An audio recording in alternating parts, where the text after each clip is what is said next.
10,000 টাকার ব্যাগ মাত্র 200 টাকা খরচ করে বাড়িতে বই বানাই হেলাইলাম। আমার হাতের এই ব্যাগটা দেখে সবাই জিগাইতেছিল যে কোথা দিয়ে নিছি কোনো হান্দেই নেই ভাই, বুদ্ধি থাকলে আবার ঘর জামাই থাকা লাগে নাকি। তো চলো তোমাগুলোকে শেয়ার করি কিভাবে আমি এই ব্যাগটা বানাইলাম। देख ले तू आज सी है मेरी आज भी नहीं। বাবা যায় এত কামের জিনিসটা এতদিন বাড়ির এক কোনায় পড়ে আসছিল। এই সালোয়ারের কাপড়টা কাটতেই আমি আজকে ওই ব্যাগটা বানামু। তো কিভাবে বানামু সবকিছুই তোমাগুলোকে শেয়ার করবো। তোমাদের কাছে আমার একটাই রিকোয়েস্ট, ভিডিও না টানিয়ে পুরোপুরি দেখবা, তাইলে সবটাই বুঝতে পারবা। আর যদি টানিয়ে দেওয়া হলে কিন্তু আগামাতা কিছুই বুঝবে না, পরে কিন্তু আমার এই দোষ দেবে। আমি সবসময় চেষ্টা করি সহজে কম টাকার মধ্যে কি বানান যায়, ভাবলাম তোমাগুলোকেও শেয়ার করি যাতে তোমরাও আমার বুদ্ধিটা কামে খাটাইয়ে কম টাকার মধ্যে বানাই হেলাইতে পারো। এর লেগেই ভাবলাম আর কি বছরের শুরুতেই দামাকা কিছু বানাইয়ে তারপর তোমাকে উপহার দেই। তোমরা এখন অনেকেই ভাবতে আছো যে সালোয়ারের কাপড় কাটে আবার কিভাবে ব্যাগ বানায়। সম্ভব, সবকিছুই সম্ভব, মাথার একটু বুদ্ধি খাটাইলে আর কি হয়। আমি ব্যাগের লম্বায় নিছিলাম 13 ইঞ্চি আর চৌড়ায় 24 ইঞ্চি। আমি আর কি চাইতেছিলাম যে ব্যাগের মধ্যে মোবাইল সহ টুকটাক প্রয়োজনীয় জিনিসপত্র যাতে লওয়া যায়, অনুযায়ী কিন্তু আমি মাপ নিয়ে ব্যাগটারে কাটছি, যেটা তোমরা মনোযোগ সহকারে দেখলেই বুঝতে পারবা। এখন আমি একটা রঙের সাহায্যে ব্যাগের মাঝে যে খোপ খোপ ডিজাইন করছি ওইটাই আর কি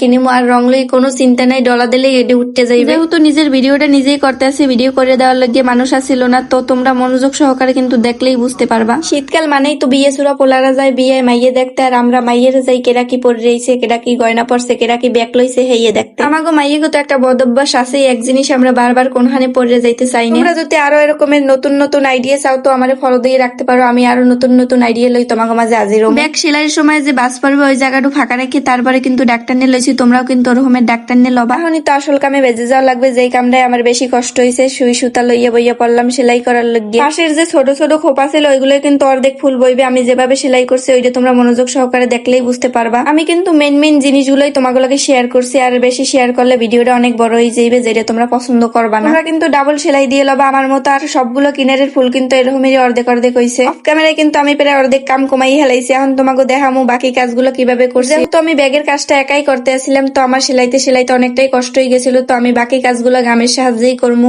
তোমার কাছে যদি সেলাইতে বেশি কষ্ট হয় তো আমার মতো এর গাম দিয়েও লাগাইতে পারো। সেলাইলে আর কি ব্যাগটা একটু বেশি মজবুত হইতো, ওইটা আর কি হইবে না। চারপাশে কিন্তু আমি মাঝারি পুঁতি মোট 6টা করে ব্যবহার করছি, আর মাঝখানে কিন্তু বড় পুঁতিরে ব্যবহার করছি। এখন আমি দেখামো এই লাইনগুলো কিভাবে দিছি। এই লাইনগুলো আমি প্রথমে মাঝারি পুঁতি দিছি, তারপরে একেবারে গুড়ি যেগুলো আছে ওইগুলো আমি 4টে করে দিছি। আমি কিন্তু এই ডিজাইনটাই মোট 3 রকমের পুঁতি ইউজ করছি, যেগুলো তোমরা দেখেই বুঝতে পারবে। আমি তোমাকে বুঝাই কইতে আছি। আর এই জায়গায় যে কয়টা লাইন হয়েছে সবগুলো কিন্তু এরকমের একই নিয়মেই দিছি। আমি যে গাম দিয়ে পুঁতিগুলো লাগাইছি এগুলো তোমরা দোকানে 100 টাকা করেই পাইয়ে যাবা, যেটা তোমরা সবাই মোটামুটি চেনো। তারপর আমি তোমাকে দেখাই দিলাম। অফ ক্যামেরায় কিন্তু আমি পুরা কাজটা করে সারা রাত রেখে দিছিলাম। এখন আর কি ব্যাগটা সেলাইয়ের পালা। আমার কাছে মনে হইতেছিল ব্যাগটা একেবারে বেশি পাতলা হয়ে যাবে, এই জন্য একই মাপে ভিতরের কাপড়টা কাটিয়ে নিলাম। আর এইটার লগে বক্রম ইউজ করবো, যাতে ব্যাগটা একটু শক্ত